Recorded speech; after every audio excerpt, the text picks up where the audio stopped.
Bonjour. Eh bien, comme on peut voir, les audiences de l'émission cartonnent toujours. Donc 3 millions encore hier et puis avant-hier, pour la remise du chèque du Lensois. Donc il y avait 3 500 000 téléspectateurs avec un pic à 5 millions 3. Eh ben dis donc, avec ça, s'il n'est pas connu maintenant le Benoît. Alors ensuite, petit truc assez rigolo, c'est que, bon, j'ai pas regardé l'émission, mais sur Twitter, donc ils ont encore trouvé, comment dire, un truc à raconter sur l'histoire de CQ. Et ce qui m'a fait le plus rire, c'est de voir tous les commentaires, comment dire, sous la photo, avec écrit on en a rien à foutre, tu nous casses les cons, etc., etc. Bon, passons. Et puis sinon, donc le 23 avril, donc sur TMC, donc c'était à prévoir, parce que bon, une pièce de théâtre à 20h30, bon, TF1 n'aurait pas cartonné, donc je pense que bon, il va faire un petit million, ou peut-être aller un petit million 5 quand même. Donc voilà, donc c'est le 23 avril, vous verrez donc Jean-Luc Reichmann donc en direct au théâtre, voilà. Et puis alors un petit mea culpa, puisque, comme je vous avais dit que Véronique avait été plus ou moins blacklistée ou je ne sais où oubliée de la production.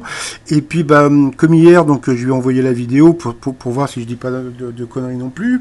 Et bien, et voilà ce elle m'a répondu. Donc, elle m'a répondu que la production ne l'a pas oubliée, que la production lui avait proposé de venir au mois de décembre pour une spéciale des grands maîtres, mais qu'elle n'avait pas pu venir puisqu'à cause de la santé de son mari tout simplement. Donc voilà, donc elle a été, on va dire, zappée de comment dire pour la promotion des sélections, mais je pense que bon, si elle en a le courage, on pourra la revoir donc dans les combats des grands maîtres.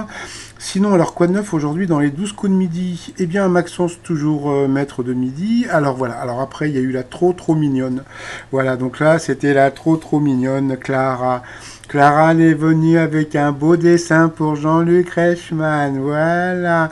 Et non mais c'est vrai qu'en plus elle était trop mignonne et puis j'aime bien parce qu'elle était trop timide. Elle n'arrêtait pas de se toucher les cheveux, donc elle était trop jolie. Puis bon, comme d'habitude, donc on a dit que les dessins étaient jolis, même s'ils étaient moches, mais bon, c'est pas grave.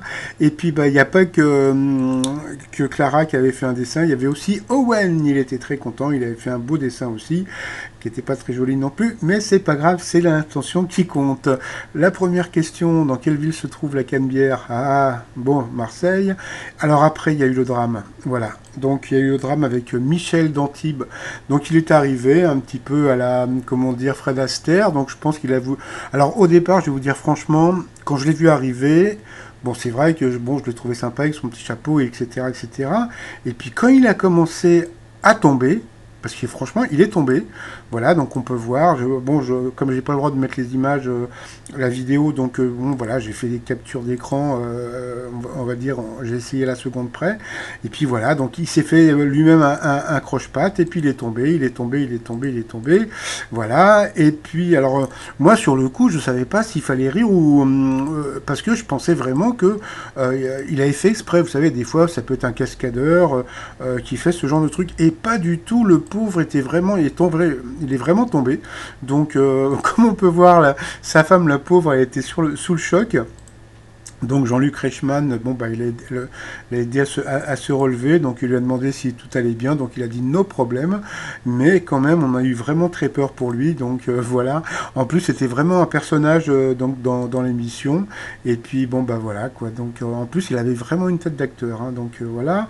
Donc il était avec sa femme, je sais plus, je crois que c'était Andrea, je suis pas sûr de son prénom. Alors sinon après donc vous aviez Alexandre de Toulouse qui a une question musicale, donc je ne l'ai pas mise. Après, vous aviez Anna de Strasbourg qui ne se maquille jamais et qui ne regarde jamais la télé à part en replay. Qui a eu cette question? À qui les chercheurs ont-ils attribué une construction vieille de 4000 ans? Eh bien, au Brésil, donc c'était des termites, donc je vous ai trouvé un petit peu le truc, et bien, je vais vous dire franchement, c'est étonnant. Donc voilà, donc ça fout la trouille. Ensuite, bon là j'ai mis la question parce que bon, Michel, comme je le trouvais adorable, qui sont les BTS? Voilà, donc voilà, c'est un groupe de K-pop. Après, dans le langage des ados, quelle personne est un crush, donc c'est celle dont on est amoureux. Ça, je dis ça pour celles et ceux qui ne parlent pas le Jones. Donc voilà. Après, que désigner le rab, synonyme de part supplémentaire? Eh bien, encore un nouveau truc qu'on a appris grâce à l'émission. Donc le rab, c'était le nom d'un poisson. Donc voilà. Ensuite, selon la tradition congolaise, pardon, que ne doivent pas faire les mariés le jour de leur mariage? Eh ben, ils ne doivent pas sourire. Eh ben, dis donc, c'est gay. Ensuite, de quelle manière la styliste Vivienne Westwood se distinguait-elle quand elle fut invitée par la reine d'Angleterre? Donc, elle n'avait pas de culotte. Donc, voilà, je vous ai trouvé la photo. Bon, j'ai mis un petit oups à côté parce que bon, voilà, pour pas que vous voyez l'arrêt des fesses. Donc, voilà. Ensuite, premier duel. Donc, aujourd'hui, ça a été encore un festival de coronets et d'ovaires, puisque bon, Maxence a été pris 2 fois en duel.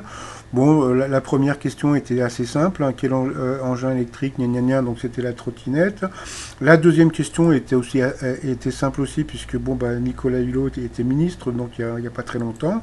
Ensuite, eh bien, face à Michel, le pauvre Michel, donc il était sympa, il avait beaucoup de culture, mais bon, il n'arrêtait pas comment dire, de perdre du temps sur les questions, donc je pense que la production aurait dû un petit peu le briefer un petit peu avant, donc dommage. Donc voilà, donc Maxence a gagné. En coup de maître, il s'est planté sur une question sur Beyoncé, donc il a quand même gagné 3000 euros à partager avec un téléspectateur. Dans l'étoile mystérieuse en haut à droite, bon, je sais pas, on dirait un oiseau qui doit apparaître, mais bon, je suis pas sûr. Donc, quand tu dis pas, tu ne dis rien. Si vous voulez savoir qui est la musique que prend Maxence, eh bien, c'est Coldplay. La musique, c'est Paradise. Donc voilà, si vous pouvez l'écouter sur YouTube. Et puis, hier, je vous annonçais que le nouveau grand maître arrivait, donc bon, comme à mes habitudes, je me plante toujours d'un jour ou deux, donc normalement il arrive demain ou peut-être après-demain, mais c'est lui qui va trouver donc l'étoile mystérieuse, donc ce n'est pas Maxence qui va trouver l'étoile mystérieuse. Et puis pour terminer, donc comme j'ai reçu les tabliers de cuisine, le tablier, il y a Rihanna manger, ah ah ah. Et puis, comme il y a une personne tout à l'heure qui est venue me faire un petit coucou, un message, il m'a dit que bon, il m'a demandé de faire des t-shirts avec le petit panda qui fait coucou, que je mets toujours en fin de vidéo. Donc voilà, donc j'ai fait le t-shirt. Et puis sinon, je vous souhaite une bonne journée, voilà, avec le petit panda qui vous fait coucou. Allez, je vous dis à très très vite, à bientôt, bye bye.